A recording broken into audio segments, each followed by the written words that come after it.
এই prepaid smart meter, এই prepaid smart meter আবার কি বিদ্যুতের বিল এখন আপনার কি ইউনিট পিছু নির্দিষ্ট আছে, 9 টাকা হোক 10 টাকা হোক 8 টাকা 45 হোক, এখন নির্দিষ্ট আছে। কিন্তু প্রিপেড স্মার্ট মিটার হলে কি বলছে, তার অ্যাপ সেটিং করা আছে, আপনার উপর কিছু নির্ভর করবে না। যখন বিদ্যুতের চাহিদা বেশি হবে তখন 8 টাকা 9 টাকা 10 টাকা আর থাকবে না, 12 টাকা 14 টাকা 15 টাকা 50 টাকা 60 টাকা পর্যন্ত 1 ইউনিট বিদ্যুতের দাম হয়ে যেতে পারে। বিজেপির ঝগড়া, কিন্তু আমার গরিব মায়েরা এখানে বসে আছেন, আমার বাপ কাকারা যারা 100 দিনের কাজের উপর নির্ভর করে, আজকে তারা 100 দিনের কাজ পাচ্ছে না। লড়াই 100 দিনের কাজ শুধু নয়, এটাকে 200 দিন করতে হবে। বাজার যেভাবে জিনিসপত্রের দাম বাড়ছে, মজুরি 600 টাকা করতে হবে। এ দাবি কেবলমাত্র লাল ঝান্ডা করে আমরা বামপন্থীরা লড়াই করি। এই ধর্মঘটে দাবি রয়েছে, প্রিপেড স্মার্ট মিটারের কথা বলেছে, ঠান্ডা মাথায় বুঝে নিন, কেউ আপনার হয়ে লড়াই করতে আসবে না, নিজের লড়াই নিজেকে করতে হবে। আজকে মিটার আছে বাড়িতে, অসুবিধা হচ্ছে আপনার? বাড়িতে যে মিটারটা আছে, এই যে ইলেকট্রিকের মিটার, আমার আপনার কারোর অসুবিধা হয়নি। অসুবিধা কার হচ্ছে? অসুবিধা হচ্ছে কার? আদানি আম্বানিদের। অসুবিধা হচ্ছে কার? সরকারের। কারণ আপনি ভালো আছেন ওই মিটারের মধ্যে দিয়ে। এখন কি বলছে? বলে ও মিটার চলবে না। কি মিটার? না প্রিপেড স্মার্ট মিটার আসবে। প্রিপেড স্মার্ট মিটার মানে কি? এই যে আপনার কাছে মোবাইল আছে, ছোট হোক আর বড় হোক, আপনি টাকা ভরলে কথা বলেন, আর টাকা শেষ হলে আপনার কথা বন্ধ হয়ে যায়। হ্যাঁ কি না? টাকা শেষ হলে কারোর ফোনে কথা হয় এমন আছে কারোর?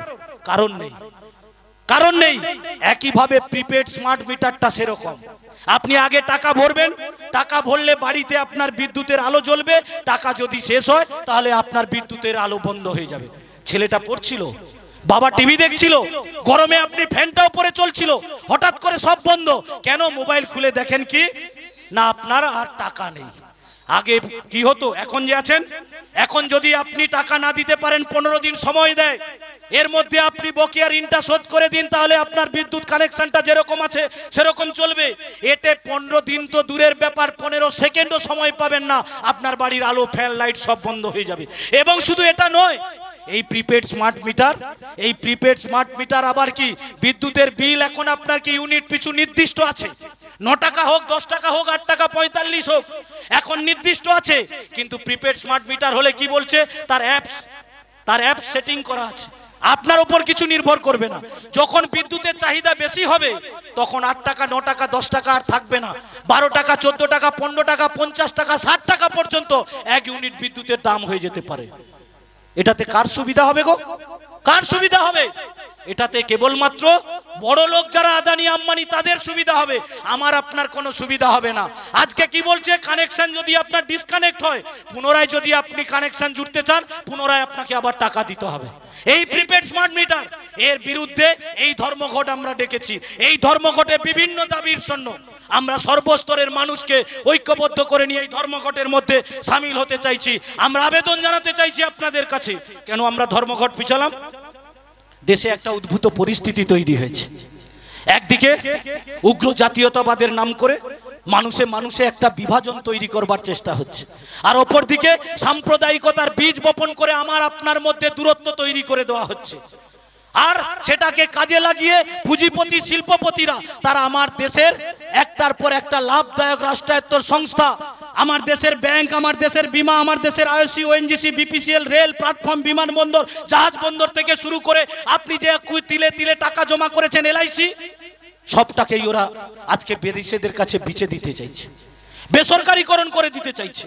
আমরা যখন আপনি দেশের দিকে তাকিয়ে আছেন, আজকে দেখবেন ফেসবুক খুললে সবাই বলছে কি, বামপন্থীদের বিরুদ্ধে কুৎসা করো, অপপ্রচার করো। যাদের হাতে বড় বড় মোবাইল আছে তারা জানে, যদি আপনি কিছু বলতে যান বলে সেকু আর মাকু। সেকুটা কি না সেকুলারিজম, আর মাকু হচ্ছে কি মার্কসিস্ট যারা করে, তার মানে বামপন্থীদের আক্রমণ করো। আপনি ভেবে দেখুন তো, আমরা বামপন্থীরা, আমাদের পার্টির সর্বভারতীয় সম্পাদক এম.এ. বেবি প্রথম বলেছিল এটা, যে যেমন ওদেরকে শিক্ষা দিতে হবে, তার সঙ্গে সঙ্গে এই 26 জনকে যারা আমার ভারতবর্ষের মধ্যে ঢুকে আমার মা বোনেদের সিঁদুর কেড়ে নিয়েছে, তাদেরকে পাকিস্তানের ওপর চাপ সৃষ্টি করতে হবে যাতে ওই জঙ্গি আতঙ্কবাদীদেরকে ভারতবর্ষের হাতে তুলে দেয়। এ দাবি বামপন্থীরা করেছে। সবাই মিলে সর্বদল বৈঠকে সবাই মিলে সরকারের পাশে দাঁড়িয়েছে, সবাই চেয়েছে শিক্ষা দেওয়া হোক। কিন্তু আপনি হঠাৎ করে কি দেখলেন না, যুদ্ধটা বন্ধ হলো, সে ঘোষণা কে করলো? আমি আপনি নয়, আমার দেশের প্রধানমন্ত্রী ও দেশের প্রধানমন্ত্রী নয়। ঘোষণা কে করলো? না আমেরিকা ট্রাম্প।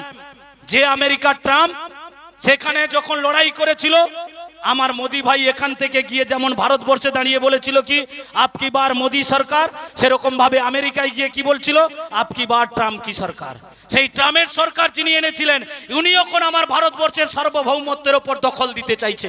আজকে তাকিয়ে দেখুন ফেসবুকে একজন ইউটিউবার ধরা পড়েছে, যার ছবি ভাইরাল হচ্ছে, বিজেপির উত্তরিতার গলাতে আছে জয় শ্রীরামের পতাকা ধরে আছে, আর সে আমার দেশের খবর আইএসআইয়ের কাছে পাচার করছে, পাকিস্তানের কাছে পাচার করছে। আজকে আমার যে ভারতের বীর কন্যারা বলেছে, কর্নেল সোফিয়া কুরেশি থেকে শুরু করে উইং কমান্ডার ভূমিকা সিং, যারা এই এত বড় একটা নেতৃত্ব দিয়েছে, যারা আমার মা বোনেদের সিঁদুর কেড়ে নিয়েছে, সেই অপারেশন সিঁদুরের নেতৃত্ব দিয়েছে, আজকে বিজেপির একজন বিধায়ক সে কি বলছে, বলে এ নাকি জঙ্গিদের বোন। তারা আমাদেরকে বলছে সেকু আর মাকু। কারা বলছে? যারা এই পশ্চিমবাংলার মাটিতে দাঁড়িয়ে গোপনে রাতের অন্ধকারে ভারতবর্ষ মুর্দাবাদ পাকিস্তান জিন্দাবাদ বলে পোস্টার চিটাতে গিয়ে ধরা পড়বার পর আমার রাজ্যের সরকার তাদেরকে কয়েকদিন মাত্র জেলে রাখার পর ছেড়ে দিয়েছে। তারা কোন সংগঠন করে? তারা আমাদেরকে বলছে সেকু আর মাকু। আপনাদের মূল্যায়ন করতে হবে, বিচার করতে হবে। এই উগ্র জাতীয়তাবাদের নাম করে যারা আমার আপনার মধ্যে বীজ ছড়িয়ে দিতে চাইছে, তারা আমার দেশের জাতীয় পতাকাটাকে নিয়ে ঘাম মুছছে। দেখছেন না, হাঁটতে হাঁটতে হাঁটতে হাঁটতে যে জাতীয় পতাকাকে ঊর্ধ্বে তুলে ধরে রাখি, সেই জাতীয় পতাকাকে নিয়ে তারা ঘাম মুছছে মিছিলে হাঁটতে হাঁটতে। বিচার আপনারা করবেন। আর এখানে যারা এদিক ওদিক লাফালাফি করছে, যারা আমার আপনার মধ্যে দূরত্ব তৈরি করছে, আমাদের বলতেও লজ্জা করে। এই মেদিনীপুর তো বিদ্যাসাগরের মেদিনীপুর, যে মেদিনীপুরের মাটিতে দাঁড়িয়ে বিদ্যাসাগর প্রথম বর্ণের সঙ্গে পরিচয় করিয়েছে। এই মেদিনীপুর সেই মেদিনীপুর, যে মেদিনীপুরের তমলুকে হ্যামিল্টন স্কুলে পড়া ছোট্ট ছেলে ক্ষুদিরাম বসু হাসতে হাসতে ফাঁসির দড়ি গলায় পরে নিয়েছে পরাধীন ভারতবর্ষের মাটিতে দেশমাতাকে মুক্ত করবার জন্য। এই মেদিনীপুর সেই মেদিনীপুর 42-এর যখন আন্দোলন হচ্ছে, যখন গোটা দেশ জুড়ে যখন এই লড়াই হচ্ছে, সেই লড়াইতে তাম্রলিপ্ত সরকার গড়ে তোলবার জন্য ব্রিটিশের চোখে চোখ রেখে অজয় মুখার্জি থেকে সুশীল ধারা থেকে শুরু করে সতীশ সামন্তরা পরাধীন ভারতবর্ষের মাটিতে প্রথম স্বাধীন রাষ্ট্র গড়ে তোলবার জন্য তাম্রলিপ্ত সরকার তৈরি করেছে। আমরা এই মেদিনীপুর গর্ববোধ করি মা মাতঙ্গিনীর জন্য। বুকে গুলি লাগার পরও জাতীয় পতাকা ফেলে দেয়নি। সেই মেদিনীপুরের মাটিতে আর একটা কুলাঙ্গার তৈরি হয়েছে। গোটা পশ্চিম বাংলা জুড়ে মানুষে মানুষে বিভাজন তৈরি করছে, উগ্র সাম্প্রদায়িকতার বীজ বপন করতে চাইছে। এ দল ও দল লাফানোর পর এখন বিজেপিতে গিয়ে পড়েছে। সাবধান থাকতে হবে। একটা বিরোধী দলনেতা, তার মুখের ভাষা কি, তার কথা কি, আপনি এদের বিচার করবেন না, বিচার করবেন না এই শুভেন্দু অধিকারী। আরে আমরা